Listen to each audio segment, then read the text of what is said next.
Salut à tous et bienvenue sur la chaîne. Je m'appelle Émile Garnier et ici, on parle de voitures sous tous les angles, entretien, astuces pratiques, fonctionnement des moteurs et bien plus encore. Si vous voulez mieux comprendre votre véhicule et éviter les erreurs coûteuses, vous êtes au bon endroit. Pensez à mettre un j'aime, à vous abonner à la chaîne et à regarder la vidéo jusqu'à la fin. Vous y trouverez des infos vraiment utiles. L'histoire de la technologie, la précédente génération E34 avait tout pour plaire, conduite, nouveau design, excellent moteur. Mais le temps, on le sait, n'épargne rien, et la voiture devenait peu à peu obsolète. La berline, face à ses concurrentes, ne plaisait pas par ses dimensions et la qualité, pour être plus exact, la richesse, des matériaux. Le confort de mouvement était manifestement sacrifié à la maniabilité, de nombreux moteurs semblaient déjà ne pas être assez puissants. Et les finitions étaient médiocres. Et si, en 1987, il semblait tout à fait moderne, au milieu des années 90, de nombreuses personnes attendaient une nouvelle génération. Et celle-ci est apparue. Techniquement, la E39 différait radicalement de la E34, et en termes d'aménagement intérieur, la nouvelle, 5, est devenue la voiture presque idéale de son époque. Tout était nouveau.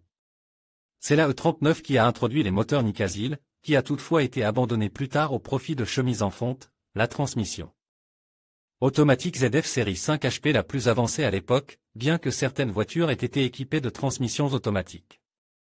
Américaine GM5 L40E, et le train roulant n'avait rien à voir avec celui de la E34, il était équipé de leviers en aluminium, la suspension arrière devenait multilevier conventionnel, à l'avant on commençait à utiliser des articulations hydrofuges. Ce système s'est avéré plus compliqué et plus coûteux que son prédécesseur, mais la 5 a été en mesure de maintenir un comportement de conduite très régulier avec un niveau de confort plus élevé. La carrosserie a pratiquement conservé ses dimensions extérieures, mais l'intérieur est devenu nettement plus spacieux. BMW 528i berline, E39, 1995 à 2000. Nous n'allons pas énumérer tous les moteurs avec leur subtilité, il y en avait beaucoup, et il s'agissait des nouvelles séries M52, M54 et M62. Sur la E39, il y avait un système de marque de changement de phase sur l'admission et l'échappement double vanneau, encore une fois. Il a été introduit progressivement, initialement les premières voitures avaient des moteurs avec un déphaseur unique. Il convient de noter que les voitures des différentes années de production présentent certaines différences techniques, tout d'abord en termes de moteur, et qu'il est impossible de donner une date unique de restylage, car tout a changé en même temps, les mises en œuvre se sont considérablement étirées dans le temps. Quoi qu'il en soit, tous les moteurs n'étaient pas mauvais et certainement plus fiables que ceux de la série N qui a suivi. Pour plus de details sur ces moteurs et sur tous les autres équipements, il faut que les propriétaires nous en parlent, nous leur donnerons la parole. Il serait probablement juste de placer les plaintes constantes concernant les coûts d'entretien de la E39 en tête de la liste des raisons de détester cette voiture. Mais nous ne le ferons pas consciemment, même ceux qui jettent constamment des sacs d'argent en petites et grosses coupures dents. La fournaise de la Bavaroise n'arrête pas de lui avouer leur amour. Ils ne cessent de payer et d'aimer. C'est sans doute à juste titre que ces mêmes personnes affirment que la BMW est une maladie. Les personnes en bonne santé ne sont pas capables de telles choses. Les malades de cette BMW, pour ne pas pleurer, essaient parfois de tout ramener à une plaisanterie, il semble nécessaire de se réjouir, mais pour la première fois depuis que je possède un miracle de l'ingénierie, je me sens triste. Svetka m'a dit récemment que vous dépensez tout votre argent pour votre voiture, et que le petit ami de Katia a assez d'argent pour tout acheter sur sa Priora, parce qu'il travaille dans le domaine de la livraison. Une fois, il a dépensé beaucoup d'argent pour un amplificateur et un sub, et il a scié les ressorts, et c'est tout. D'autres n'essaient même pas de se rassurer, mais informent calmement, l'entretien est coûteux, il faut un service constant, surtout pour la suspension. Nous parlerons de la suspension un peu plus en détail ci-dessous, mais pour l'instant, examinons les montants spécifiques, au total. La somme pour 6 ans de fonctionnement à deux passe le seuil de 600 000 roubles, pour 2 mois incomplets d'utilisation de la voiture, environ 150 tonnes ont été investis. C'est triste, bien sûr. Et si vous avez soudain envie d'une 39, rappelez-vous ce que disent ses propriétaires, ces voitures coûtent aussi cher qu'un Zigul. Mais il vaut mieux les prendre si vous avez de l'argent pour la même voiture neuve. Ce n'est pas très russe, mais c'est vrai en substance. Il est certain que la berline d'affaires allemande ne peut pas plaire par son confort. Les propriétaires de voitures dotées d'un salon M avec des dossiers de sièges, cassants, sont plus satisfaits, bien sûr, mais d'autres sont également ravis du niveau de confort, avec cette voiture, qui a 14 ans, j'ai pris beaucoup de plaisir à la conduire tous les jours. L'intérieur est très confortable et pratique. L'isolation phonique est excellente, c'est très confortable de s'asseoir derrière le volant, tout est à portée de main, rien de superflu, le siège a de nombreux réglages, y compris en hauteur, mon dos ne se fatigue pas, c'est très confortable de rouler sur de longues distances. La qualité de la finition est irréprochable. Et surtout, l'isolation phonique est un régal. Il est probable que les fenêtres à double vitrage aient une grande importance, mais sinon le bruit a été très bien pensé. C'est pourquoi presque tous les commentaires parlent nécessairement du silence dans un salon, l'insonorisation est excellente. Je n'ai pas rencontré mieux, 5 pour le confort. Silence et douceur, c'est noté par tous les passagers. L'isolation phonique est épique en général. Dans le même temps, il convient de noter que certaines plaintes sont exprimées. Cependant, il est difficile de les systématiser, il n'y a tout simplement pas de plainte constante sur quoi que ce soit. Quelqu'un n'aime pas la logique de la climatisation, quelqu'un se plaint que le canapé arrière est exigu pour 3 adultes. En général. Rien de grave, donc pour le confort un score sans équivoque. Il est maintenant possible de passer à ce qu'il est possible et nécessaire de systématiser, l'ensemble des défaillances identiques que l'on rencontre presque sur toutes les voitures. Nous commencerons par un véritable casse-tête pour les propriétaires de E39, les problèmes électriques, petits mais massifs. Même lors de l'achat d'une voiture, de nombreuses personnes n'ont pas prêté attention à ces choses, la seule chose est que le ventilateur du climatiseur, le capteur ABS, le parktronique n'ont pas fonctionné. Molle, c'est comme ça pour tout le monde, c'est normal. Je n'ai pas très bien compris ce que l'auteur voulait dire par ventilateur de climatisation, mais je soupçonnais qu'il s'agit du ventilateur du radiateur. C'est là que la cause du problème se situe généralement au niveau du visco-embrayage, mais ce n'est pas le sujet. Nous n'allons pas tout réécrire dans nos propres mots, mais simplement donner quelques citations, à partir desquelles vous pouvez vous faire une idée d'une liste typique de défauts électriques. Les points sensibles favoris de la 39e sont apparus, la crémaillère a commencé à frapper petit à petit, le bloc ABS a commencé à fonctionner selon l'humeur, et en général tous les éléments électriques on commence à vivre leur propre vie, l'ABS ne fonctionnait pas, et de là le régulateur de vitesse, et le DSC, ESP, et la climatisation ne fonctionnaient pas non plus, les problèmes avec le bloc ABS ASC sont fréquents, problèmes avec les capteurs ABS, si la lampe brûle, cela peut être à la fois le capteur et le bloc. Il y a des problèmes avec le système DISA. Le DISA est un système de régulation de la longueur du conduit d'admission, et les problèmes les plus fréquents ont été constatés sur les moteurs M52 TU, les volets en plastique s'envolent ou se bloquent, ou l'actionneur électrique tombe en panne. Toutefois, ce problème n'est pas aussi fréquent que celui de l'ABS. En général, c'est le capteur qui est responsable de sa défaillance, mais il arrive, comme l'auteur de l'une des citations ci-dessus la souligne à juste titre, que ce soit l'unité elle-même qui tombe en panne. De nombreuses personnes en ont tellement marre qu'elles n'essaient même pas de réparer, bien que le même capteur puisse être acheté pour 1000 ou 1 rouble et demi. Inutile de préciser qu'il n'est pas d'origine. Il ne reste plus qu'à partager l'avis suivant, l'endroit le plus douloureux de la E39 est l'électricité. Ensuite, le capteur va tomber en panne, puis la puce du capteur ABS va s'oxyder, puis l'ABS et l'antibux vont tomber en panne dans l'embrouillamini de l'hiver. Voilà qui est dit. Et les gens sont également tourmentés par ce qui suit, des pixels brûlent sur le tableau de bord, souvent avec des problèmes de musique, de câblage, d'éclairage. J'ajouterai pour ma part que les systèmes d'alarme fixes de travers sur les vieilles BMW empoisonnent souvent la vie de leurs propriétaires. Ou allez, là je multiplie par les caractéristiques techniques. C'est vrai, c'est leur maladie. On ne peut pas s'en détacher. Que dire, BMW est une voiture pour un conducteur. Les passagers de la E39, bien sûr, ne sont pas mal non plus, mais au volant de cette voiture, les sensations sont absolument différentes. Tout le monde le reconnaît. Il était donc évident que la tenue de route serait l'une des raisons d'aimer cette voiture. Certes, tout d'abord, ce paramètre est apprécié par ceux qui aiment foncer dans le tas, 200 gagneront sans tension, et la haie. 250 c'est possible, s'il y a une envie. Et à de telles vitesses, la voiture se comporte de manière adéquate et tout à fait prévisible. D'une manière générale, la contrôlabilité de BMW est l'un de ses principaux avantages, donc tout est clair ici. Un seul detail me laisse perplexe, où dans notre pays est-il possible de rouler à 250 ou au moins à 200 ? Dans le même temps, on constate parfois que certaines aspérités de l'asphalte à faible vitesse sont encore sensiblement transmises. À l'habitacle, il est impossible de qualifier la suspension de souple. Mais il s'agit plutôt d'une exception, car on dit plus souvent que, grâce au multilevier, la voiture avale les bosses presque imperceptiblement. Je note que cela dépend beaucoup des pneus et des disques installés sur la voiture. Certains camarades seront surpris, mais la voiture se comporte mieux sur les roues dont les dimensions correspondent aux recommandations de l'usine. On trouve souvent sur Internet des histoires de tentatives de rouler sur des disques de taille indécente enveloppés dans du ruban adhésif. En général, les expériences se terminent par un retour aux roues de série.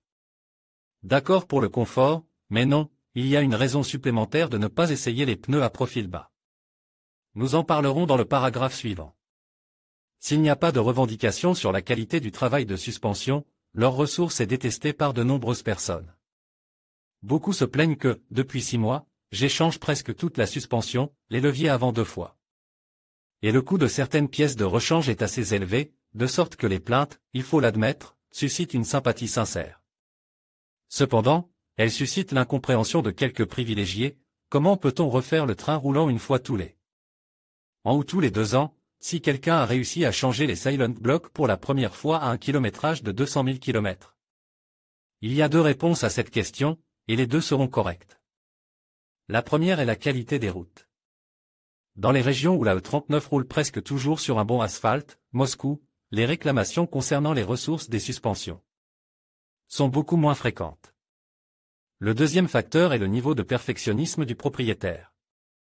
Quelqu'un vérifiait le train roulant 2 fois par an, trouve une piste légèrement usée et change la moitié des leviers.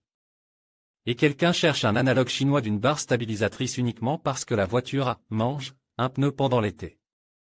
Il s'étonnait ensuite que le remplacement de la crémaillère, en général, n'ait eu aucun effet sur l'usure des pneus et qu'il soit temps de refaire tout le train roulant de la voiture. Je dois admettre que dans le cas de la E39, les perfectionnistes vivent encore plus facilement. L'explication est assez simple, l'inconvénient, c'est que si une piste de la suspension commence à s'emboîter, il vaut mieux la changer au stade de emboîtement, pas quand elle est déjà tombée, grosso modo. Sinon, tout va s'enchaîner. Je pense que tout est clair ici. Si vous ne suivez pas ce simple conseil, vous risquez de le regretter. En général, la suspension arrière m'adonne beaucoup de fil à retordre, et en général, elle m'a coûté environ 50 000 roubles. Malheureusement, cela est dû en grande partie à l'adage, une affaire malhonnête menée à une affaire malhonnête. Il s'ensuit une histoire assez confuse, qui se résumait au fait qu'il faut remplacer les pièces usées à temps et non les pièces analogues les moins chères. Soit dit en passant, il existe aujourd'hui encore un grand nombre d'appareils analogues. Mais beaucoup se plaignent du nombre de contrefaçons. Selon eux, s'il était possible auparavant d'acheter un Lanfordé au lieu d'une piste détachée estampillée BMW, il y a aujourd'hui de grandes chances d'acheter une contrefaçon de qualité très médiocre. Par conséquent, la recherche de pièces détachées est devenue beaucoup plus intéressante, il est difficile de trouver une piste de qualité bon marche parmi une camelote coûteuse. Il est probable que les propriétaires de BMW ne soient pas les seuls à souffrir de cette situation. Il m'est difficile de dire dans quelle mesure la possibilité de faire quelque chose de ses propres mains sur la E39 est une raison objective d'aimer cette voiture. De toute évidence, il s'agit plutôt d'une mesure forcée, et les propriétaires de cette voiture se disputent souvent à ce sujet. Bien sûr, les fans fortunes de la marque essaient de s'adresser à des services de profilage, il y a beaucoup de stos de ce type. Mais ceux qui essaient d'économiser sur les réparations et l'entretien doivent connaître leur voiture sur le bout des doigts. BMW 528 berline, E39, 1995 à 2000 en général, beaucoup de gens y parviennent, la voiture est bien connue, on trouve sur le web de nombreuses instructions pour réparer les défauts typiques et, de fait, une très grande partie du travail peut être effectué de manière autonome. En même temps, il arrive que l'on fasse remarquer à juste titre qu'il n'est probablement pas nécessaire de faire appel à un spécialiste. Pour réparer une voiture, il n'est probablement pas nécessaire de pénétrer dans le moteur avec vos souches, mais sinon, c'est réel. Et c'est tellement vrai que beaucoup l'apprécient, j'ai tout change moi-même, bien que ce soit la première fois que je possède une BMW. Il s'est avéré que tout peut être facilement démonté et dévissé, avant cela, bien sûr, j'ai eu un livre, et Internet est toujours à portée de main. Quand je le fais de mes propres mains, c'est en quelque sorte plus calme, d'autant plus que j'ai le temps et l'envie de m'amuser avec l'essence. Il y a un autre problème, dans de nombreux services automobiles, l'hélice sur le capot d'une voiture est perçue comme un coefficient permettant de multiplier le prix par 2. Peu importe que la voiture coûte, comme un zigule, c'est une BMW, et c'est tout ce qu'il y a à faire. De plus, elle est vieille, et les vieilles voitures n'aiment pas être réparées, si vous touchez à une chose, une autre tombera. Certains en souffrent, les services automobiles à la vue d'une plaque d'immatriculation font doubler le prix ou ne prennent pas du tout. D'autres conseils, avant d'acheter, il faut se préoccuper d'un lieu de service ou tout faire soi-même, heureusement que sur Internet, tout est décrit de et jusqu'à. La remarque est juste. Une liste des défaillances typiques du système de refroidissement a été aimablement dressée par l'un des propriétaires de E39. Système de refroidissement, visco-embrayage, bouchon du vase d'expansion, thermostat. J'ajouterai également les radiateurs qui, en raison de l'âge et d'un entretien pas toujours correct, sont soit bouches, soit présentent déjà des fuites. De nombreuses personnes racontent que dans les embouteillages, sous la chaleur, la jauge de température monte lentement et qu'il suffit souvent de laver ou de remplacer le radiateur pour y remédier. C'est pourquoi il existe aussi des conseils comme celui-ci, le système de refroidissement doit être très bien surveillé, surtout en été. La moindre surchauffe du moteur vous obligera à le réviser. Personnellement, je nettoie le radiateur des gros débris, je vérifie l'embrayage et les fluides. J'essaie également de ne pas rester dans les grands embouteillages lorsque la température dépasse les 30 degrés sous le soleil. Il est très probable que les problèmes réguliers du système de refroidissement de la E39, avec tous les moteurs à essence sans exception, soient principalement dus à l'âge de la voiture. Les pièces en caoutchouc et en plastique perdent leurs propriétés, des fuites apparaissent et tous les problèmes qui en découlent. L'embrayage visqueux nécessite également une attention particulière pour les mêmes raisons, edge et présence d'huile visqueuse dans l'embrayage. Je pense que l'un des propriétaires de E39 qui a partagé son expérience a raison, je viens de changer tout le système de refroidissement pour un nouveau, et j'ai vendu l'ancien, donc je n'ai pas de problème avec lui, et je vous conseille de faire la même chose. Moins les tuyaux, le viscocoupleur, le vase d'expansion cap. Oui, et d'effectuer un entretien préventif, c'est-à-dire de nettoyer le nid d'abeille du radiateur une fois par saison, de préférence en le retirant. Elle sera plus fiable. Une berline d'affaires ne peut pas être mauvaise par définition, même si elle a 20 ans. Et il est certain que, même aujourd'hui, la E39 ressemble à une vraie bourgeoise face aux voitures économiques de la classe B, ce dont beaucoup se réjouissent, les options sont suffisantes, même par rapport aux voitures modernes. D'autres notent que même par rapport à des voitures de classe supérieure, l'ancienne 39 à fière allure, elle est très richement équipée, même par rapport à de nombreuses voitures neuves de cette classe. Qu'y a-t-il de si intéressant? Bien sûr, tout dépend de l'équipement d'usine de la E39, mais en général, on peut lire ce qui suit, l'équipement est meilleur que celui de nombreuses voitures neuves, navigateurs, climatisation, régulateur de vitesse, capteur de pluie, de lumière, de pression des roues, etc. Cuir, ordinateur de bord, siège avant chauffant, téléphone, changeur de CD, régulateur de vitesse, climatisation, rideau électrique à l'arrière. Les propriétaires des nouveaux, chinois, ne seront certainement pas surpris par cette richesse, et personne ne répondra, probablement. Pourquoi le changeur de CD est nécessaire aujourd'hui? Mais c'est tout de même mieux que la Solaris avec climatiseur ou la Grand A sans ABS. BMW 528 berline, E39, 1995 à 2000. L'âge est un mal pour toute voiture, et pour une BMW prestigieuse, il l'est encore plus. Ce n'est pas pour rien que certains remarquent avec amertume, et peut-être avec des larmes, pour les personnes adéquates, vous êtes un clochard. On peut s'en accommoder, mais il faut se battre contre l'état technique d'une voiture très usagée. C'est pourquoi de nombreuses personnes écrivent, les craintes concernant la fiabilité étaient justifiées, je devais toujours faire quelque chose. J'ai décidé que pour la conduite de tous les jours, il valait mieux prendre des voitures neuves ou légèrement usagées. Il y a beaucoup de déclarations de ce genre, mais je ne les citerai pas, tout est clair ici. Un autre aspect est plus intéressant. Il n'y a pas si longtemps, ces voitures coûtaient quelques centimes et les gens les achetaient pour 250 à 300 000 euros. Bien sûr, pas dans le meilleur état. Dans le meilleur état, elles coûtaient 400 à 500. Mais elle était tout de même achetée par des automobilistes peu fortunes et souvent par des automobilistes encore moins fortunes. Mais ils étaient convaincus que les BMW devaient toujours être conduites en mode accélérateur palace. Sans un entretien adéquat, et même à l'âge de 10 à 15 ans, même un allemand, constructif et performant n'en est pas capable. La voiture a lentement commencé à se dégrader, à s'énerver à cause du coût des réparations et à chercher un nouveau propriétaire. Ces nouveaux propriétaires, du 8e au 10e, ont alors déclaré « Il est difficile de trouver un boomer en bon état, parce qu'ils avaient un penchant pour ce contingent dans ces années-là et qu'ils ont déjà subi de grandes tortures. » La BMW elle-même ne permet pas au conducteur de conduire en mode « grand-père » en permanence. C'est à la fois son plus et son moins. Pour le premier propriétaire, bien sûr, c'est un plus. Et pour tous les autres, un moins, car au lieu d'une bonne voiture, ils ont souvent reçu un sautu, qu'il était nécessaire de transporter. Sur les services automobiles avec un coffre plein d'argent. Hélas. J'ai déjà dit que de très nombreux propriétaires de BMW sont atteints d'une maladie, l'amour de ces voitures. Seul le manque d'argent peut la guérir plus ou moins efficacement. Et s'il y a beaucoup d'argent, la maladie ne fait que progresser. Très souvent, les propriétaires de E39, après avoir vendu leur voiture préférée, mais vieux, boomers, achètent 5 voitures de la génération suivante dans la carrosserie E60. Puis ils recherchent à nouveau une E39. Est-ce drôle? Pas vraiment. Voici toute une série de citations pertinentes, la BMW E60 F10 est-elle meilleure?